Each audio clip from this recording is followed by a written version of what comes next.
Question 3. What have you learnt from audience feedback by Rishi? Firstly, we conducted some primary research where we asked people whether they listen to indie music, follow any social sites, fashion.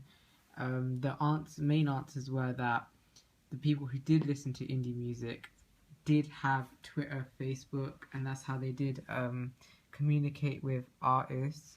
And the way they supported the artists was to buy their music off iTunes or to go to live gigs, rather than mainstream artists where you would buy perfumes or their t-shirt or something like that. We then conducted some secondary research about fan culture, where indie fans are more interested with the music and the live experience than the artist, which explains why we see live performances in indie music videos. If you look at the group blog, when I did this research, you can see I have a video from Bastille, who are an indie band, where fans are screaming and shouting, but they're also saying we loved your performance inside, whereas One Direction's fans are literally just screaming, shouting, because they're more about the way they look rather than the music. With this information in mind, we started to create the music video by filming it.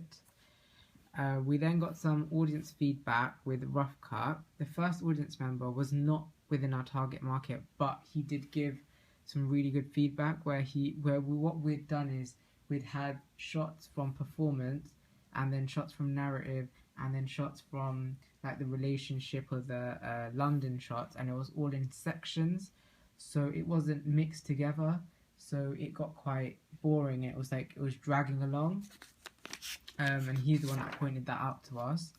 Then the second member, who was in our target audience because he's aged 18 and our target audience is 16 to 28, he loved the visual metaphors.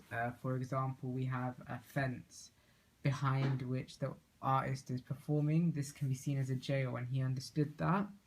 He loved how the visuals matched the tone of the music, and he loved the home footage effect, which felt more personal, the effect it gives off. The third audience member was also 18, so he was within our target market.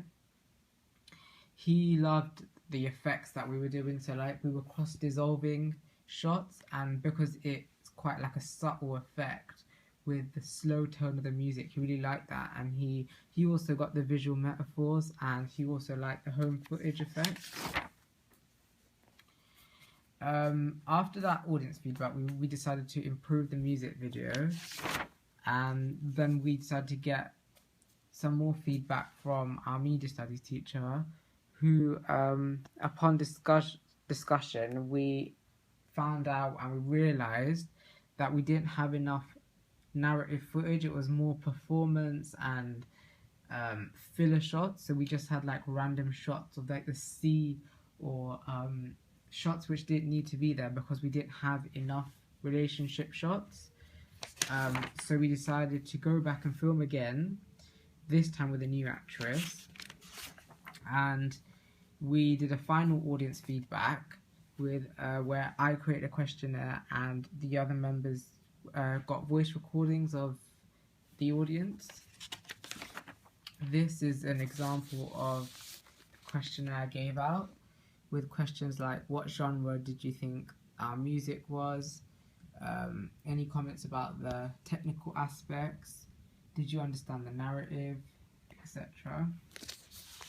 And then a few questions about the digipack at the end. The positives from this feedback were that the indie fans liked the video. So for our target market, which was indie fans, they did like it, which was good. The digipack had a positive response. Everyone was really excited about it.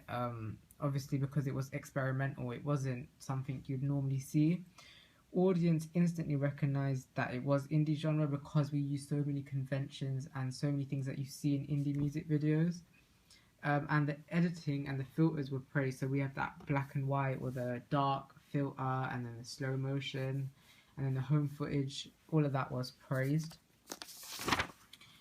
We're all linking to some theorists. Stuart Hall talks about how you can have preferred hearings from the audience. Ours was this because the audience literally read the music video the way we wanted them to. They understood that it was about love and heartbreak. They understood that it was about that relationships do not always go the way they're planned. They understood exactly what we were trying to represent. Linking to another theorist, McCause, he said that personal identity, people seek someone to represent themselves in a media text to connect with. We use this within our narrative.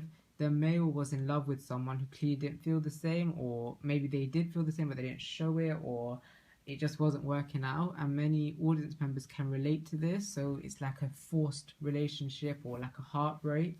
So many audience can feel personal identity within the music video. Negatives that we received were that indie music is a niche market. Not many people like it. It's not mainstream. You don't always see it on TV, radio. You don't really hear it in the radio. Therefore, unfortunately, not everyone within our target audience is gonna like the music, and therefore, if they don't like the music, they're not gonna like the video. They thought it was boring, thought it was slow. Audience members wrote that it looks cheap. This could be because obviously we didn't have a budget.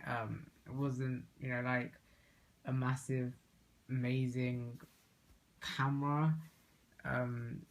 So yeah. Technical aspects that were praised though were that the camera work in the London shots. So we had those shots at night where the camera's going around the artist. People love that shot for some reason. The tunnel, the graffiti tunnel, people love that because it's different. You don't always see that. It's like raw, gritty. The editing frame of beach shots, so the whole home footage effect, they thought it was really personal. It felt like a documentary. It felt like it was being filmed. It makes it more emotional because it's like memories. The editing, the dark filter over relationship shots. Obviously, it was juxtaposed to bright performance shots and bright relationship shots. So you could see the difference between when it was good, when it was bad. People liked the costume, obviously, because it was really indie, it was really retro, vintage. So what we learned from audience feedback, what I learned, indie fans can instantly recognize indie music videos. I learned that when creating a music video, whether it may be narrative, performance, etc., all types of shots need to be looked over, and we need to agree that we have enough footage, better planning and organization skills. So this is linked with the whole relationship shots that we didn't have enough of. We need to next time, or whenever, if it ever happens again, like we need to realize that when creating a music video, there are so many different aspects of the video that we need to have enough shots in order for it to feel like there's enough. I also learned that with the Digipack and magazine advert, audiences want to see something different. Indie fans were excited and loved because our Digipack was different and our magazine advert. We experimented like an indie artist would do. To give some examples, we had a Digipack with no picture of the artist. Similarly, Bastille have done this, another indie band. The magazine advert was also linked to the Digipack, which was like the nature theme with the flowers and stuff.